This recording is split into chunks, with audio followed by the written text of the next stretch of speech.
Hello friends, MS coder में आपका स्वागत है। लास्ट की वीडियो में हमने देखा था कि मल्टी थ्रेडिंग क्या होता है, थ्रेड्स क्या होते हैं, और हमने ये भी जाना था कि थ्रेड को हम दो तरह से बना सकते हैं। तो आज की इस वीडियो में हम देखेंगे कि किस तरह से जो थ्रेड क्लास होता है उसको यूज़ करके हम एक थ्रेड को बना सकते हैं और कैसे उसको एग्जीक्यूट करा सकते हैं। इसका प्रॉपर प्रोग्राम भी बनाकर देखेंगे, तो इस वीडियो में लास्ट तक ज़रूर बने रहिएगा। तो यहाँ पर देखिए, थ्रेड को बनाने के लिए जो एक पहले से ही एक क्लास बनी हुई है थ्रेड क्लास, बस सिंपल हमें उस क्लास को अपनी क्लास के अंदर एक्सटेंड करना है, यानी कि इनहेरिट करना है। जैसे हमने यहाँ पर एक क्लास बनाई, क्लास ए, ये हमारी क्या हो जाएगी, क्लास ए एक सिंपल प्रोग्राम हो, सिंपल एक क्लास हो गया। अब इस क्लास को मुझे क्या करना है, थ्रेड बनाना है, एज ए थ्रेड डिक्लेयर करना है। तो हमें क्या करना होगा, कुछ नहीं करना है, जो जावा की एक लैंग पैकेज होता है उसके अंदर एक क्लास होती है थ्रेड, तो उसको एक्सटेंड कर लेना होता है। तो यहाँ पर हम एक्सटेंड्स कीवर्ड को यूज़ कर लेंगे, एक्सटेंड्स, और यहाँ पर हम दे देंगे थ्रेड। तो इसको जैसे ही हम यहाँ पर एक्सटेंड करेंगे तो इसके जितने भी मेथड है, जितनी भी इसके फीचर्स है, वो सारी की सारी इस क्लास के अंदर आ जाएगी, क्लास ए के अंदर। तो यहाँ पर जो थ्रेड है इसके पास एक मेथड होता है रन मेथड। उस रन मेथड का काम क्या होता है, जो थ्रेड होता है उसके लिए एक्शन परफॉर्म करने का काम करता है रन मेथड। तो उसको हम यहाँ पर ओवरराइड करते हैं, पब्लिक वॉइड रन, ये हो जाएगा यहाँ पर रन मेथड। और इस रन मेथड की बॉडी के अंदर हम सारी कोडिंग करेंगे जो हम थ्रेड से परफॉर्म कराना चाहते हैं। और क्योंकि हम इसको ओवरराइड कर रहे हैं तो यहाँ पर हमें एक कीवर्ड भी लिखना होता है, ओवरराइड। आई होप कि यहाँ तक आपको समझ में आ गया होगा। तो इतना करने से हमने क्या किया, एक थ्रेड को डिक्लेयर कर दिया, यानी कि डिफाइन कर दिया, बता दिया जेवीएम को कि हमारे प्रोग्राम के अंदर एक थ्रेड होगा। अब यहाँ पर देखिए, इस थ्रेड को हमें स्टार्ट करना है, यानी कि यहाँ पर हमने कोडिंग कर दी, थ्रेड क्लास को एक्सटेंड करा दे, लेकिन इस मेथड को हम कॉल कैसे करेंगे, कौन सा थ्रेड होगा और कब इसको कॉल करेगा और कैसे कॉल करेगा उसको देखते हैं। तो यहाँ पर हम एक और क्लास बना लेते हैं, इसी के जस्ट नीचे क्लास ले लेंगे हम, क्लास, और इस क्लास का नाम ले लेंगे हम यहाँ पर बी। और इस क्लास की बॉडी के अंदर एक मेथड होगा, मेन मेथड, जो कि हर जावा के प्रोग्राम के अंदर होता है, पब्लिक स्टैटिक वॉइड मैन।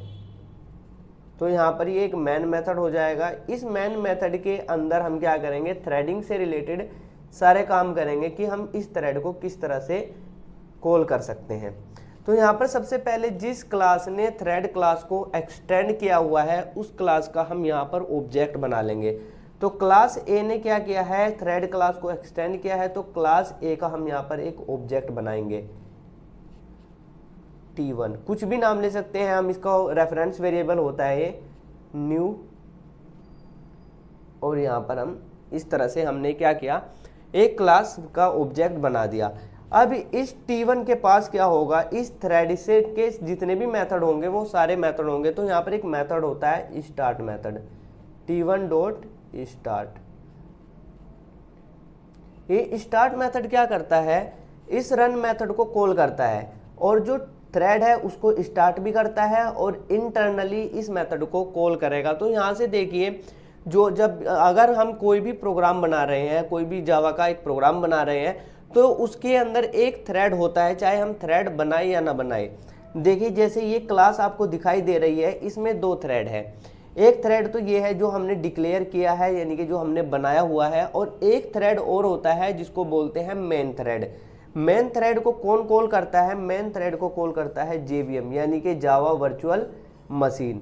और मेन थ्रेड का काम क्या होता है कि इस बॉडी के अंदर, यानी कि जो मेन बॉडी, मेन मेथड की बॉडी है, उस बॉडी के अंदर जितना भी कोड होता है उस सबको एग्जीक्यूट करने का काम होता है मेन थ्रेड का।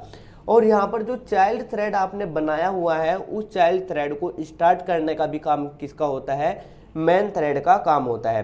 तो देखिए जैसे ही ये वाली लाइन, ये वाला जो क्लास है ये एग्जीक्यूट होगी, तो सबसे पहले जैसे ही कंपाइलर यहाँ पर आएगा तो इस लाइन पर सिर्फ यहाँ पर एक ही थ्रेड है, उस थ्रेड का नाम क्या है, मेन थ्रेड।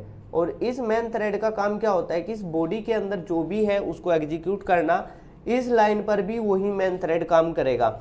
लेकिन जैसे ही ये वाली लाइन एग्जीक्यूट होगी तो यहाँ पर दो थ्रेड होंगे, एक तो मेन थ्रेड होगा और एक चाइल्ड थ्रेड होगा। मेन थ्रेड क्या करेगा, इस चाइल्ड थ्रेड को स्टार्ट कर देगा और इसके बाद अगर हम जो भी कुछ कोडिंग करेंगे उसको भी एग्जीक्यूट करने का काम किसका होगा, मेन थ्रेड का होगा। लेकिन जो ये जो चाइल्ड थ्रेड है इसका काम सिर्फ क्या है कि यहाँ पर जो रन मेथड के अंदर जो भी कोडिंग हमने लिखी हुई है उसको काम एग्जीक्यूट कराने का काम होता है चाइल्ड थ्रेड का। तो यहाँ पर आप देख सकते हो कि दो थ्रेड है इस क्लास के अंदर, यानी कि इस क्लास के अंदर दो थ्रेड है और दोनों थ्रेड का जो टास्क होगा वो साइमल्टेनियसली एग्जीक्यूट होता रहेगा, एक दूसरे थ्रेड को वो डिपेंडेंट नहीं रहते हैं, मतलब जो थ्रेड्स होते हैं वो एक दूसरे के ऊपर डिपेंड नहीं रहते हैं। तो चलिए अब हम इसका एक प्रोग्राम बना लेते हैं जिससे इसके सारे डाउट हमारे और अच्छी तरह से क्लियर हो जाएंगे। तो यहाँ पर देखिए फ्रेंड, हम अपने लैपटॉप की स्क्रीन पर आ गए हैं और यहाँ पर हमने वही एक क्लास बनाई हुई है जिसके अंदर थ्रेड क्लास को एक्सटेंड किया है और जो दूसरी क्लास है इसके अंदर मेन मेथड के अंदर हमने इस T1 से क्या किया है, थ्रेड को स्टार्ट कर दिया है। जैसे ही ये वाली लाइन चलेगी 13 नंबर पे तो क्या होगा, जो T1 डॉट स्टार्ट है इससे ये वाला रन मेथड कॉल हो जाएगा, क्योंकि जो स्टार्ट मेथड होता है इसके दो काम होते हैं, एक तो इसको रन मेथड को इंटरनली कॉल करना होता है और जो थ्रेड होता है उसको स्टार्ट करना होता है। तो जैसे ही ये रन मेथड कॉल होगा तो यहाँ पर हम कोई मैसेज प्रिंट करा देंगे ताकि हमें जिससे पता चल जाए। तो यहाँ पर हम क्या कर लेते हैं, एक फॉर लूप ले लेते हैं और यहाँ पर हम फॉर लूप के अंदर आई को 0 से स्टार्ट करते हैं और ये तब तक चले जब तक कि आई की वैल्यू 5 से लेस हो या 5 से कम हो और इसको हम हर बार 1 से इंक्रीमेंट करते जाएंगे। और यहाँ पर हम क्या करते हैं, आई की वैल्यू को 1 से स्टार्ट कर देते हैं और यहाँ पर एक मैसेज प्रिंट करा देते हैं ए, यानी कि यहाँ पर जो जैसे ही ये वाली रन मेथड कॉल होगी तो यहाँ पर 5 टाइम क्या प्रिंट होना चाहिए, ए प्रिंट होना चाहिए। और इसी फॉर लूप को हम यहाँ से कॉल करेंगे और कॉल करने की कॉपी करेंगे और यहाँ पर इसको लाकर पेस्ट कर देंगे और यहाँ पर ए की जगह पर हम क्या कर देंगे, प्रिंट बी कर देंगे।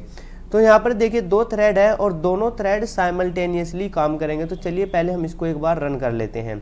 तो जैसे हम इस आइकन पर प्रेस करते हैं तो अब आप यहाँ पर देख सकते हो कि पहले मेन मेथड कॉल हुआ है और फिर यहाँ पर जो मेन थ्रेड है वो कॉल हुआ है, उसने अपना काम किया है और फिर जो चाइल्ड थ्रेड है उसने अपना काम किया है। अगर मैं इसको दोबारा से रन करता हूँ, दोबारा से कॉल करता हूँ तो यहाँ पर देखिए जो इसकी वैल्यू है वो डिफरेंट आएगी, इसकी वैल्यू सीक्वेंस में भी आ सकती है और डिफरेंट भी आ सकती है।